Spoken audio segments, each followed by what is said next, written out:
जैसा कि आप लोगों का क्लास 12th से फाइनल बोर्ड एग्जाम 2025 में होने जा रहा है, तो यह वीडियो आपके लिए काफ़ी इंपॉर्टेंट होने वाला है। क्योंकि प्यारे बच्चों, अभी के इस वीडियो में हम लोग क्लास 12th के लिए ज्योग्राफी यानी कि भूगोल का बिल्कुल ही 100% ओरिजिनल पेपर लेकर के आए हैं, जो कि आपके एग्जाम में सीधे ये सारा क्वेश्चन पूछा जाएगा। तो देख लीजिए, विषय कोड आप लोगों का जो है 323 रहेगा।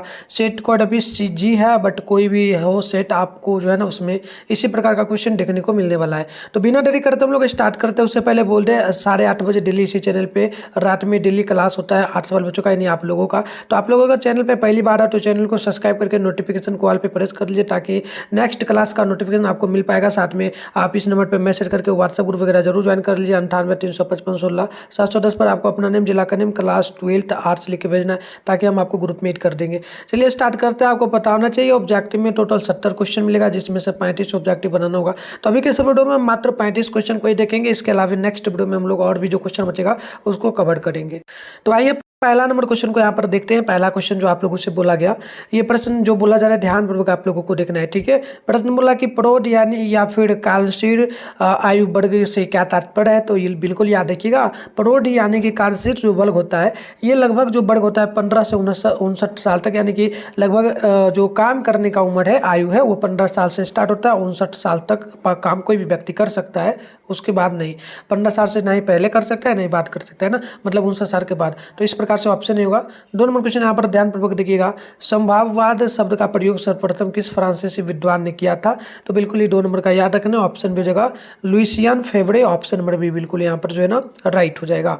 नेक्स्ट क्वेश्चन की बात कर ले तो 3 नंबर प्रश्न बोला गया, भूगोल का जनक माना जाता है किनको, तो बिल्कुल ही 3 नंबर का याद रखना है। ऑप्शन नंबर ए हो जाएगा यूनान को। ऑप्शन नंबर ए बिल्कुल जो है राइट होगा। नेक्स्ट क्वेश्चन की बात करें 4 नंबर की, निम्नलिखित में से कौन एक महाद्वीपीय में जनसंख्या वृद्धि सर्वाधिक है, तो बिल्कुल याद रखना है 4 नंबर का राइट आंसर ऑप्शन नंबर हो जाएगा एशिया में सबसे ज़्यादा जो है महाद्वीप में जनसंख्या, तो ऑप्शन नंबर ए बिल्कुल ही इसका करेक्ट हो जाएगा। बात कर ले क्वेश्चन नंबर 5 की, तो बोला जा रहा है कि बताइए निम्नलिखित में से किस देश का लिंग अनुपात विश्व में सबसे अधिक है, तो सबसे अधिक लिंग अनुपात अगर हम लोग बात कर ले तो ये हो जाता है जो ना लैटविया में। ऑप्शन नंबर बिल्कुल ही डी नंबर जो है करेक्ट होगा। नेक्स्ट क्वेश्चन की बात करें तो 6 नंबर है, भारत में 1 हेक्टेयर कृषि पर कितने व्यक्ति आश्रित है, यानी कि 1 हेक्टेयर भूमि पर लगभग कितने व्यक्ति खेती बाड़ी करते हैं, तो बिल्कुल याद रखना है 6 का ऑप्शन नंबर ए हो जाएगा लगभग 5, है ना। ऑप्शन नंबर बिल्कुल ही ए नंबर आप लोगों को याद कर लेना है। आगे बढ़ते हैं। इसका पीडीएफ वगैरह कहाँ मिलेगा, मैं पहले ही बोल दिया हूँ, नंबर वगैरह दे दिया हूँ, फिर से एक बार बता रहा हूँ, इस नंबर पे मैसेज कर लेना। 98 355 16 710 पर आपको अपना नेम, जिला का नेम, क्लास जो है ना 12th आर्ट्स लिख के भेजना और बोलना है कि सर मेरे को जो ना आप जो ज्योग्राफी का क्लास कराए थे उसका पीडीएफ दे दीजिए। क्योंकि कभी कभी होता है कि ग्रुप में नहीं डाल पाते, तो आपको मैसेज करना, उससे क्या होगा कि हम ग्रुप में भी डाल देंगे और आपको भी भेज देंगे, है ना। तो जरूर आपको बताना, वीडियो को ज़्यादा से ज़्यादा लाइक करना है और शेयर करना है अपने उन तमाम साथियों के साथ जो बोर्ड एग्जाम 2025 में आप लोगों के साथ देने जाएगा, ठीक है ना। तो ज़्यादा से ज़्यादा शेयर करिएगा, डेली हमारे साथ जुड़िएगा। टारगेट हम लोगों का है 450 प्लस मार्क्स लाने का, बिल्कुल ला सकते हो। डेली आपको जोड़ना है, पीडीएफ वगैरह भी मैं आपको पढ़ने के लिए दूंगा, ठीक है। चलिए स्टार्ट करते हैं। नेक्स्ट क्वेश्चन 7 नंबर की, निम्न जनसंख्या वाला महादेश कौन है, तो बिल्कुल ही 7 का याद रखना है। ऑप्शन नंबर बी हो जाएगा लगभग ये आपका जो है ना हो जाएगा आसेनिया। आसेनिया यानी कि इसी को कहा जाता है ऑस्ट्रेलिया और जो ना नवद्वीपीय द्वीप समूह कहा जाता है, तो ऑप्शन नंबर बी बिल्कुल ही करेक्ट हो जाएगा। बात अगर हम लोग कर ले क्वेश्चन नंबर 8 की, तो बोला गया नव निश्चयवाद के प्रवर्तक कौन है, तो याद रखना है 8 नंबर का ऑप्शन नंबर बी हो जाएगा टेलर। ऑप्शन नंबर बी आप लोगों को जो है ना याद कर लेना है। आगे बढ़ेंगे। क्वेश्चन नंबर 9 बोला गया आप लोगों से कि बताइए निम्नलिखित में से कौन सा एक आयु वर्ग नहीं है, तो बिल्कुल याद रखना है 9 नंबर का ऑप्शन नंबर आपका जो ना सी हो जाएगा, ये हो जाएगा 60 वर्ष से अधिक। ऑप्शन नंबर सी जो है बिल्कुल ही करेक्ट होगा। क्वेश्चन नंबर 10 है कि निम्नलिखित में से कौन सा देश उच्च मानव विकास वाला है, तो बिल्कुल याद रखना है 10 का ऑप्शन सी होगा नावे। ऑप्शन नंबर बिल्कुल ही सी नंबर जो है करेक्ट हो जाएगा। नेक्स्ट क्वेश्चन की बात करें तो बोला जा रहा है आप लोगों से 11 नंबर की, हॉर्टिकल्चर किससे संबंधित है, तो बिल्कुल याद रखना 11 का ऑप्शन नंबर हो जाएगा डी नंबर, नोट कर लेना, फल और सब्जी से, यानी कि ऑप्शन नंबर डी बिल्कुल ही करेक्ट होगा। क्वेश्चन नंबर 12 है कि शुष्क कृषि में निम्न में से कौन सी फसल नहीं बोई जाती है, तो बिल्कुल याद रखना है बिल्कुल करेक्ट आंसर 12 का हो जाएगा डी, यानी कि गन्ना। गन्ना यानी कि ठंडी के समय में जो है गन्ना को नहीं बोया, ठंडी शुष्क यानी कि जिस टाइम थोड़ा बहुत बर्फ वगैरह गिरता है तो उस टाइम नहीं बोया जाता है ना, बिल्कुल सही है, नॉर्मल टेम्परेचर होना चाहिए ना। आगे बढ़ेंगे। क्वेश्चन नंबर 13 है कि गेहूं की खेती के लिए आदर्श तापमान कितना होना चाहिए। मतलब गेहूं अगर आपको बोना है, बोने के लिए लगभग कितना टेम्परेचर होना चाहिए, तो 10 डिग्री से 20 डिग्री सेल्सियस होना चाहिए, है ना। तो ये आपको याद रखना है। चलिए आगे बढ़ते हैं। तो चलिए क्वेश्चन नंबर 14 है कि ब्राज़ील में कॉफ़ी बागान को क्या कहा जाता है ना। बिल्कुल याद रखिएगा, ब्राज़ील में कॉफ़ी बागान को जो कहा जाता है ना, इसका नाम होता है क्या, बिल्कुल याद रखिएगा। 14 का ऑप्शन नंबर हो जाएगा ए नंबर, यानी कि जो ना फेजेंडा, ऑप्शन नंबर बिल्कुल ही ए आप लोगों को याद रखना है। चलिए बढ़ते आगे। क्वेश्चन नंबर 15 है, निम्न में से कौन खाद्य फसल है। तो 15 का याद रखना है, ऑप्शन बड़ी जगह गेहूँ। गेहूँ जो है खाद्य फसल है, बिल्कुल ऑप्शन बड़ी आप लोगों को याद रखना है। क्वेश्चन नंबर बात कर रहे हैं हम लोग जो है 16 की, तो निम्न प्रदेशों में से किसमें विस्तृत वाणिज्य अनाज कृषि नहीं की जाती है। तो बिल्कुल याद रखना है 16 का ऑप्शन नंबर हो जाएगा डी नंबर, नोट कर लेना है, अमेजोन बेसिन का ऑप्शन नंबर डी बिल्कुल ही करेक्ट होगा।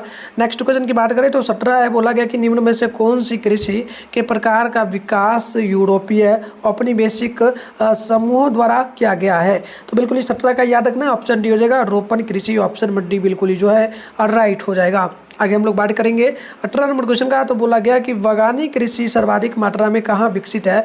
तो 18 नंबर का याद रखना है, ऑप्शन नंबर आपका ए हो जाएगा, यानी कि दक्षिण पूर्वी एशिया में, ऑप्शन नंबर ए बिल्कुल ही करेक्ट होगा। नेक्स्ट क्वेश्चन है 19 नंबर, सर्वोत्तम किस्म का कोयला कौन है। तो बिल्कुल याद रखना है 19 का ऑप्शन नंबर हो जाएगा एंट्रासाइट। क्या हो जाएगा, एंट्रासाइट, आपको याद रखना है। इन सारे क्वेश्चन को ना आप लोगों को याद कर लेना है, ताकि बोर्ड एग्जाम देने जब जाओगे तो वहाँ पर बिल्कुल आप लोगों को जो है एक बार देख के जाना है। नोट वगैरह भी करते चलना आप लोग। अगर नोट ना हो तो पीडीएफ में बता दिया हूँ, कैसे मिलेगा, कहाँ मिलेगा, मैसेज करके बात कर लेना, मैं बिल्कुल ही आपको पीडीएफ प्रोवाइड कर दूंगा। आइए बढ़ते आगे। नेक्स्ट क्वेश्चन आपके सामने जो है ये बोला गया है 20 नंबर, निम्नलिखित में से कौन रेशेदार फसल है। तो 26 नंबर का याद रखना है, ऑप्शन नंबर डी हो जाएगा, कपास जो है रेशेदार फसल होगा, ऑप्शन नंबर डी बिल्कुल ही करेक्ट होगा। 21 नंबर क्वेश्चन है कि निम्न में से कौन सा एक प्रकार खाद्य जो है ना प्रकार उद्योग एवं उद्योगों के लिए कच्चे माल का उत्पादन करता है ना। तो बिल्कुल 21 नंबर का ऑप्शन नंबर आपको सी नोट कर लेना, आधारभूत भूत उद्योग, यानी ऑप्शन नंबर सी बिल्कुल ही राइट हो जाएगा। बात करें हम लोग 22 नंबर क्वेश्चन की, तो बोला गया निम्नलिखित में से कौन औद्योगिक अवस्थापना का प्रमुख कारक नहीं है। तो बिल्कुल याद रखना 22 का ऑप्शन सी हो जाएगा जनसंख्या घनत्व, तो ऑप्शन नंबर सी जो है बिल्कुल ही करेक्ट होगा। क्वेश्चन नंबर 23 है कि निम्नलिखित में से कौन सा एक तृतीयक क्रियाराप है। तो बिल्कुल याद रखना है 23 का ऑप्शन डी हो जाएगा व्यापार। व्यापार जो क्रियाराप हो जाएगा तृतीय का, ऑप्शन नंबर डी बिल्कुल ही करेक्ट होगा। आगे बढ़ते हैं। नेक्स्ट क्वेश्चन यहाँ पर बोला गया जा रहा है 24 नंबर, शिक्षा चूंकि कानून क्रियालाप है किस प्रकार का। तो यानी कि शिक्षा और कानून किसके अंतर्गत आता है, प्राथमिक क्षेत्र का, द्वितीय क्षेत्र का, तृतीय का, चतुर्थ का, है ना। तो बिल्कुल याद रखना है 24 का ऑप्शन नंबर आपका डी हो जाएगा, चतुर्थ का ऑप्शन नंबर डी बिल्कुल ही जो है करेक्ट होगा। नेक्स्ट क्वेश्चन की बात करें तो 25 है, तृतीय क्रियाराप से संबंधित कौन है, यानी कि तृतीय क्षेत्र के अंतर्गत कौन आएगा। तो बिल्कुल याद रखना है 25 का ऑप्शन नंबर डी हो जाएगा, इनमें से सभी। व्यापार, परिवहन, संचार सेवाएं, ऑप्शन नंबर डी होगा, इनमें से सभी, है ना। चलिए आगे बढ़ते, आइए बात कर लेते हैं नेक्स्ट क्वेश्चन की। तो नेक्स्ट क्वेश्चन आप लोगों से जो बोला गया, ध्यान पूर्वक देखिएगा, 26 नंबर क्वेश्चन बोला गया, ओपेक यानी कि इसी को कहा जाता है organisation of petroleum exporting countries. इसका मुख्यालय कहाँ पर होगा। तो बिल्कुल याद रखना है 26 का ऑप्शन नंबर हो जाएगा ए नंबर, यानी कि वियना में। ठीक है, आपने पढ़ा होगा वियना। अगली क्वेश्चन है कि 27 है कि वर्ल्ड वाइड वेब के आविष्कारक कौन है। तो बिल्कुल याद रखना है 27 का ऑप्शन नंबर आपका सी हो जाएगा, नोट कर लेना है, टीम जो ना बर्नर्स ली, यानी ऑप्शन नंबर कहेंगे सी बिल्कुल ही करेक्ट होगा। नेक्स्ट क्वेश्चन 28 नंबर बोला गया कि बिग इंच पाइप लाइन के द्वारा परिवहन किया जाता है किस चीज़ को। बिग इंच पाइप लाइन जो है आप लोगों ने देखा होगा, हाईवे यानी कि जो एनएच वगैरह होते हैं उसके बगल से ले जाया जाता है। अभी सब बहुत सारा होता है कि खेतों वगैरह के बीच से भी गुजारा जा रहा है। तो ये जो पाइप लाइन है प्यारे बच्चों, इससे क्या गुजारा जाता है, बिल्कुल याद रखिएगा, इसके द्वारा जो है पेट्रोलियम को गुजारा जाता है, पेट्रोलियम को ले जाया जाता है शॉर्ट में। ठीक है, बिल्कुल याद रखना है। आगे बढ़ेंगे। नेक्स्ट क्वेश्चन हो जाता है 29 नंबर के, विश्व का व्यस्तम समुद्री मार्ग कौन है, यानी कि विश्व का ऐसा कौन सा जो है ना मार्ग यानी रास्ता है जो हमेशा बिजी रहता है। ऐसा कौन सा समुद्र का जो है लाइन है उसमें हमेशा नाव शिप वगैरह चलता रहता है, कभी भी खाली स्थान मिलता ही नहीं, कभी रुकता ही नहीं है। तो ये जो हो जाता है याद रखिएगा, ये हो जाएगा आपका उत्तरी अटलांटिक मार्ग, ऑप्शन नंबर बिल्कुल इसी नंबर आपको याद रखना है। चलिए इसके आगे हम लोग बढ़ेंगे। तो 30 नंबर क्वेश्चन बोला जा रहा है कि संसार के अधिकांश महान पतन इस प्रकार जो है ना वर्गीकृत किए गए, किस प्रकार। तो बिल्कुल याद रखिएगा, ये जो वर्गीकृत किया गया है ना, ये क्या गया, विस्तृत पतन के द्वारा, ऑप्शन नंबर बिल्कुल ही बी नंबर बिल्कुल करेक्ट होगा। 31 नंबर के, कंबोडिया और ब्राज़ील में किस फसल का उत्पादन सबसे अधिक होता है। तो 31 नंबर का याद रखना है, ऑप्शन सी हो जाएगा कहुआ का, कहुआ नाम का कोई फसल होता है, आपको याद रखना है, ऑप्शन सी होगा। बात कर ले 32 नंबर क्वेश्चन की, तो 32 नंबर क्वेश्चन है कि माराकाइबो पट्टन निम्न में से किस देश में अवस्थित है। तो 32 का बिल्कुल ऑप्शन नंबर ए नोट कर लेना है, वेनेजुएला, ऑप्शन नंबर बिल्कुल ही ए नंबर करेक्ट होगा। 33 है कि विश्व के किस देश से होने वाले निर्यात में वस्तुओं की सबसे अधिक विविधता है।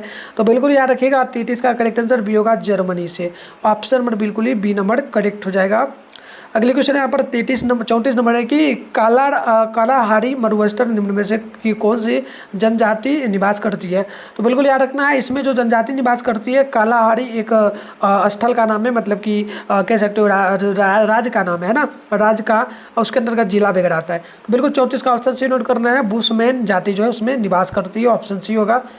35 है कि बाबूदान पहाड़ी कहाँ पर है। तो याद रखना बाबूदान पहाड़ी है कर्नाटक में, ऑप्शन बनेगा। तो ये मैंने आपको जो है प्यारे बच्चों मात्र भी 35 ऑब्जेक्टिव कराऊंगा। इसके अलावा जो भी बचेगा हम लोग जो है ना नेक्स्ट क्लास में करेंगे, डेली वगैरह क्लास आपका हो ही रहा है।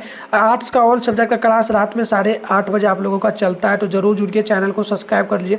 अब देखो इसका पीडीएफ मैंने कहाँ बताया, वहाँ तो मिल ही जाएगा, साथ में इसका वायरल पेपर कहाँ मिलेगा वो मैं आपको सिखा देता हूँ। पीडीएफ इसका डाउनलोड वगैरह करने के लिए आप लोगों को गूगल या क्रोम ब्राउज़र को ओपन करने की जरूरत होगी, वहाँ पर मिलेगा। तो चलिए मैं सिखा देता हूँ, आप वीडियो देखने के बाद जाकर के जरूर उसको कर ले। तो आप लोगों को अपने फ़ोन में गूगल को ओपन करना है, ठीक है ना। क्या करना है प्यारे बच्चों, एक सेकंड में आपको बता दे रहा हूँ, ठीक है। चलिए आप लोगों को जो है गूगल को ओपन करना होगा। इसके लिए गूगल को ओपन करना है, सर्च बार के आइकन पे क्लिक करना है। अभी आप इस चैनल पे जो वीडियो देख रहे हो, चैनल का नाम है मिथुन स्टडी सेंटर। तो आप लोगों को आकर के जो है मिथुन स्टडी सेंटर गूगल में सर्च करना होगा, है ना। चलिए गूगल में मिथुन स्टडी सेंटर जो है सर्च कर लेना है, ठीक है। चलिए फटाफट से सर्च करते हैं, सर्च कर लेते हैं मिथुन स्टडी सेंटर, ठीक है। चलिए बिल्कुल कर लेते हैं। जैसे ही सर्च करिएगा इस प्रकार से आपके सामने इंटरफेस वगैरह ओपन हो जाएगा, है ना। मिथुन स्टडी सेंटर पहले गूगल में आना है, सर्च करना है, फिर थोड़ा सा ऊपर करना है, फर्स्ट में मिथुन स्टडी सेंटर का जो है ऑफिशियल वेबसाइट मिल जाएगा, देख सकते हो। इस पर आप लोगों को जो है क्लिक करना है। चलिए मैं आपको दिखा दे रहा हूँ, इस पर क्लिक करना है। क्लिक करने के बाद जो है इस प्रकार से इंटरफेस आपके सामने बिल्कुल ओपन हो जाएगा। जैसे ही ओपन होगा इस प्रकार से देख लीजिए, जैसे ही ओपन होगा इस प्रकार से, तो आपको जो है ना आराम से नीचे आना है। इस प्रकार से ओपन होगा, आराम से नीचे आना है। इसी में आओगे तो क्लास 12 का सेशन आपको देखने को मिलेगा, है ना। आते नीचे चलिए क्लास 12 का सेशन देख सकते हो, ये रहा क्लास 12 का सेशन। और मैं आपको एक चीज़ पहले ही बोल दूं, यहाँ पर मंथली एग्जाम का हर एक मंथ का पेपर आपको देखने को मिल जाता है। साथ में कुछ ही दिनों में यहाँ पर मैं अपडेट कर दूंगा क्लास 12 के लिए फाइनल एग्जाम का पेपर। तो आकर के यहाँ चेकआउट वगैरह करते रहना, मैं वीडियो के माध्यम से भी बताऊंगा। तो मिलते हैं नेक्स्ट वीडियो में, तब तक के लिए बाय बाय।